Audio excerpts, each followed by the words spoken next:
promised somebody I would show them the after. So here's the after. Wait, no, I promised somebody I'd show them the after before. I'm so confused. Anyway, today's 29th.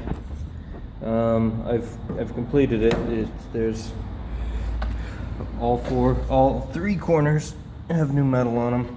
I don't know if you can see it very well, but there it is, the after.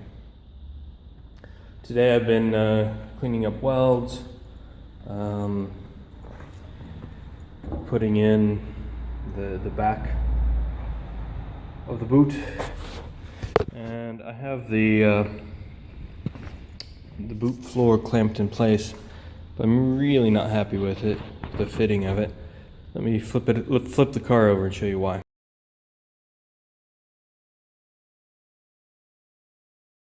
Alright, so now we're at the bottom of the car. Where these rails come through, there's a huge gap.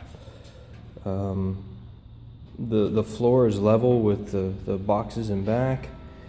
There's a gigantic gap here. That's on both sides. See? It's over there as well. Right there.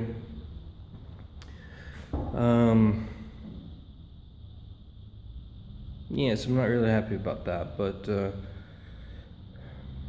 I'm gonna have to patch it up, you know.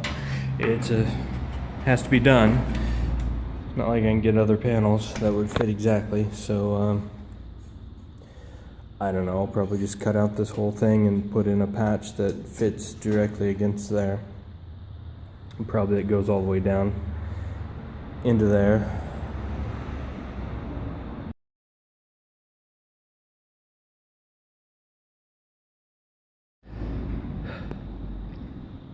So my plan is just to fill it in completely. All of this over here, and then a little strip down the side here. Same on the other side, of course. And then just cut it so that the rails just pass through with, and so it's nice and tight, so I can weld it straight to the rails. No edge, no flange on it. That's the plan.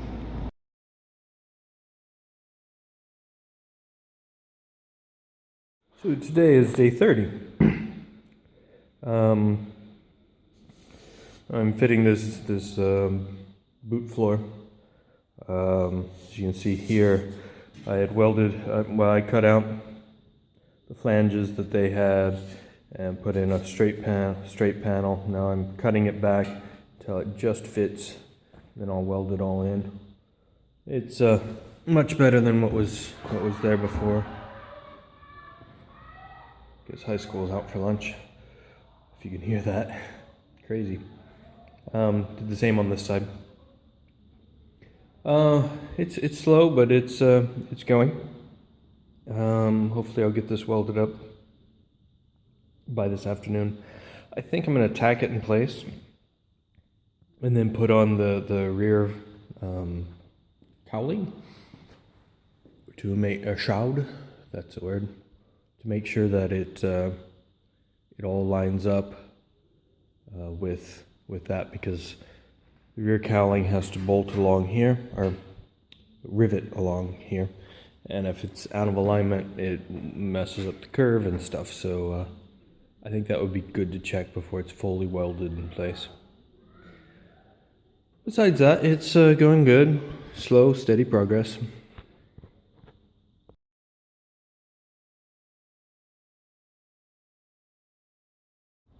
Well, I don't know if you remember this. It seems like it's been a long time since this has been on.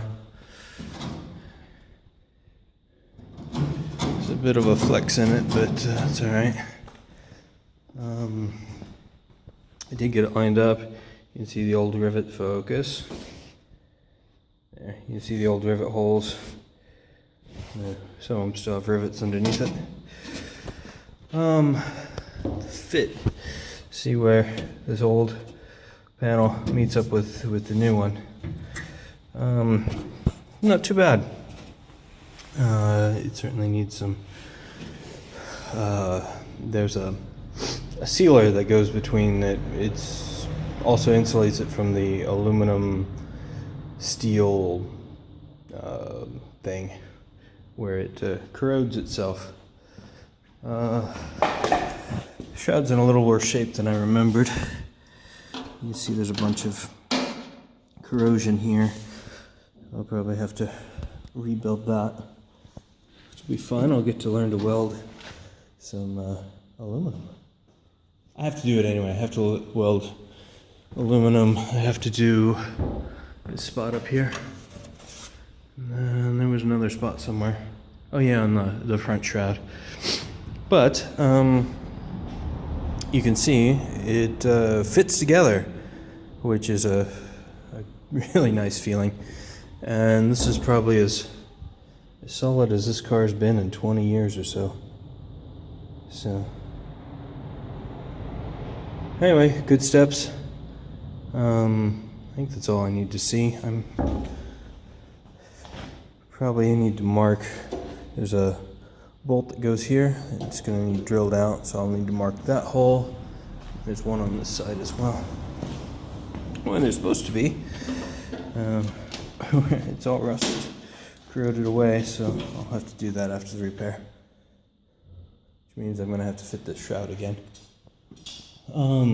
Interesting note. Let me get a light.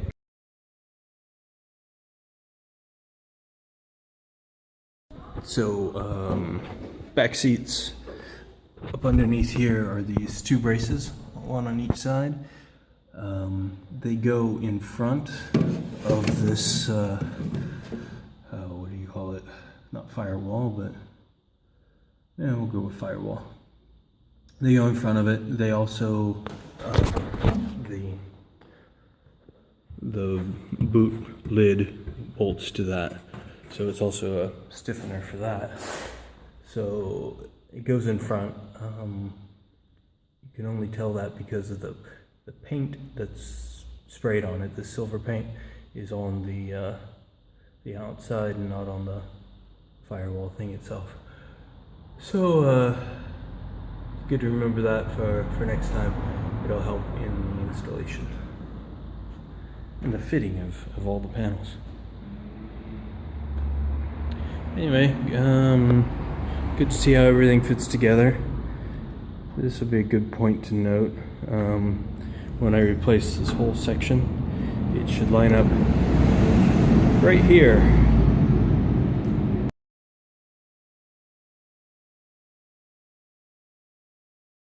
So I'm done with the boot. Well, it's all welded in and stuff. It's mostly done. It's time to move forward, literally. This is under the driver's seat.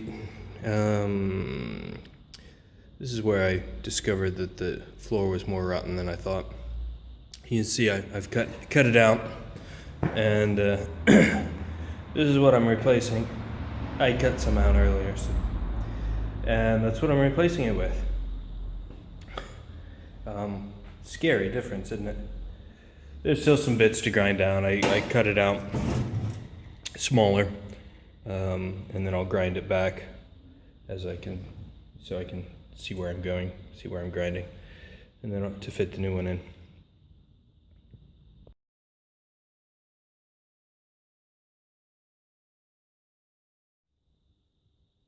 Good morning. It's day 31. I've used the analogy of this is like a closet. When you're cleaning out a closet, you take everything out, it makes a big mess, and then as you put stuff back in, it cleans it up. Well, I think I found another drawer in the closet. Taking off floor parts on the driver's side. I have the replacements, and I got a lot of patching to do. I have a patch down here, 2 patches in the frame. This one might be good enough to weld up. We'll see about that. All along here is rusted through. All along the back is rusted through. So it's not just a matter of dropping in the parts, it's a matter of making all these patches. So that's going to take a lot longer than I thought. Anyway, it'll be solid when it's done.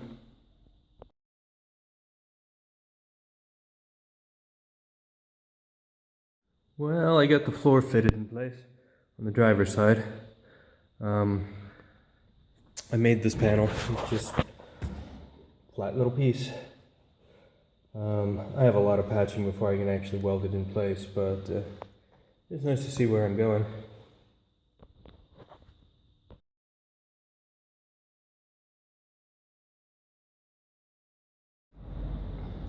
So it's the end of the day. I want to show you what I've gotten done. I've made this patch along the transmission tunnel. It's kind of funny to go around this bump right there. That bump is for optional seat belts. If you wanted to attach seat belts, that was the point to do it. Actually had some red rubber grommets on it to cover it, which was kind of cool. It matched the interior. See, I left it long in the front. I'll chop that off later. Now I'm in the process of cutting along the back. I'll do the same thing I did there. That corner seemed pretty good, and it's hard to get into the corner to cut and fit and stuff, so I'm gonna leave that how it is.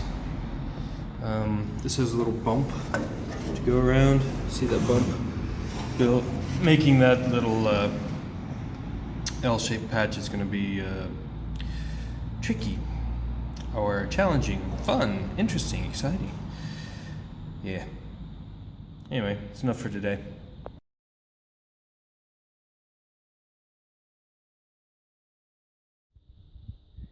It's day 32. I put some rust converter on the rails on the driver's side.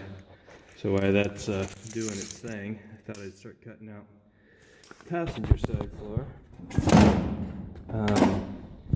I found a bolt in the floor back in this corner. You can't see it very well. See, there's the head. So I just wanted to document exactly where that is. It's 3 centimeters from the tunnel. And 3, not quite 3.5. About 3.3 from the back. Anyway, I don't remember what that bolt's for, but in case we need to put it back, let's remember where it was.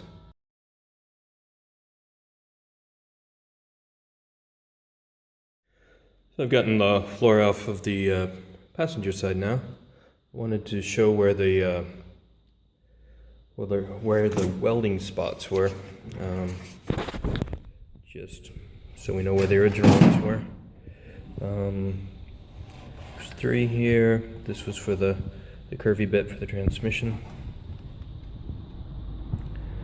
And you have a big one around here. 4 on the side, 1 here, and then 2 here.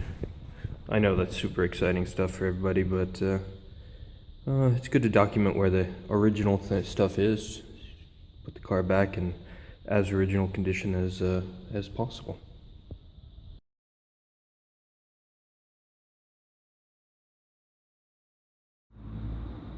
So I got rust converter on this side. The reason I'm doing this is all going to be underneath the floor, and I won't be able to sandblast it, and therefore it won't get paint, and so I'm taking care of it now before it gets covered up. That way it'll be protected and rust free. So while that's been curing, I've been doing little things. There's been some little things left on the car. They're all gone now, but I'll show you where they were. There was a fuel pump bracket there. There was there were 2 bumper things there for the suspension, and there was this valve for the fresh air. This was insanely difficult. It's held on with screws and nuts, but they rusted, of course. Surprise! So it was Phillips on one side and like 3/8 on the other. I ended up just using vice grips on one side and vice grips on the other. Surprisingly, they would turn, but they were really, really tough. So, quarter turn, take the vice grips off, readjust, quarter turn, slow stuff. Anyway, I got that off. Earlier I took off the, there's my thumb. Earlier I took off some of the heat shield stuff that was stuck on there. Some of them were, this one in the middle, it was, you see the nut still there. It broke the bolt off. The other two nuts have came out cleanly. So, surprised. Anyway, I'm about to end it for the day. This stuff will sit and convert that rust, and tomorrow I'll be able to work on the whole thing.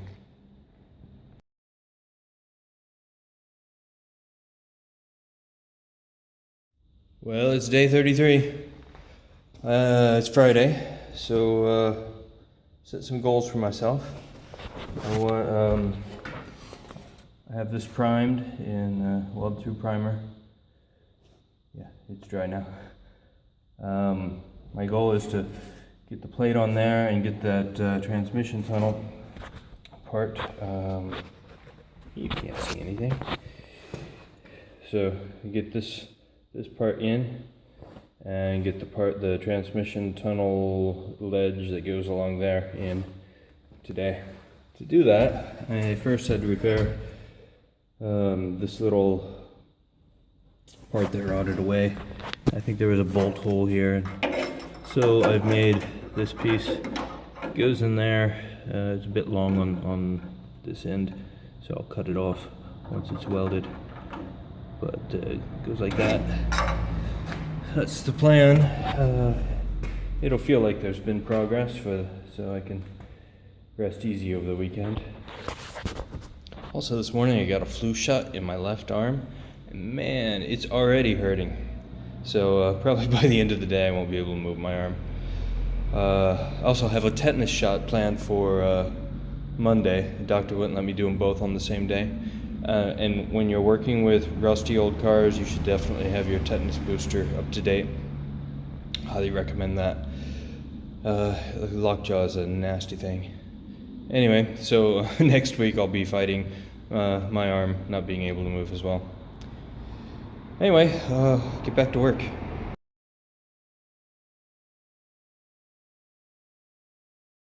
So I got that little bit tacked in. I still need to ground down the welds. This is the opposite side of what I welded on the other side, and that's what's penetrated through. Anyway, that needs ground down, but it's in place. So I can move on. To put the transmission tunnel piece in, this guy, I need to put this plate in. As you can see, I just welded that up.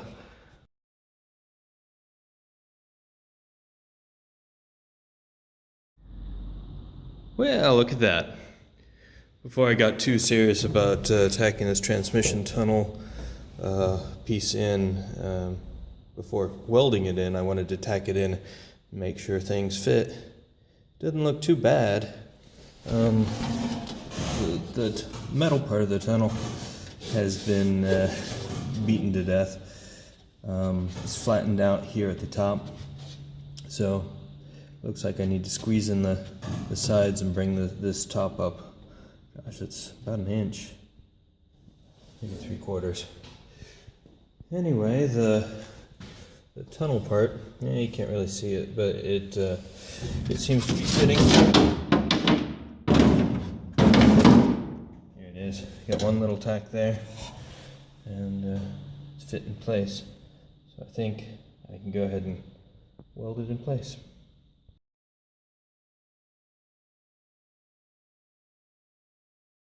Yeah, that fits much better.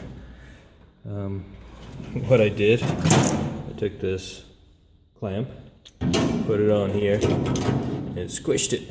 Squishing in the sides caused the top to rise up. I did it a couple places, bringing it forward to get that back in shape. I'm happy with that. Once it gets its gasket and this gets carpet, it'll be nice. I also checked the under here where that lines up. Looks good to me, so I'm going to weld it in place. If you like this video, click the like button below. If you want to come along on the ride as we complete this project, click the subscribe button. If you want to make sure Google reminds you every time there's a new video, click the alarm bell. Your support is very much appreciated.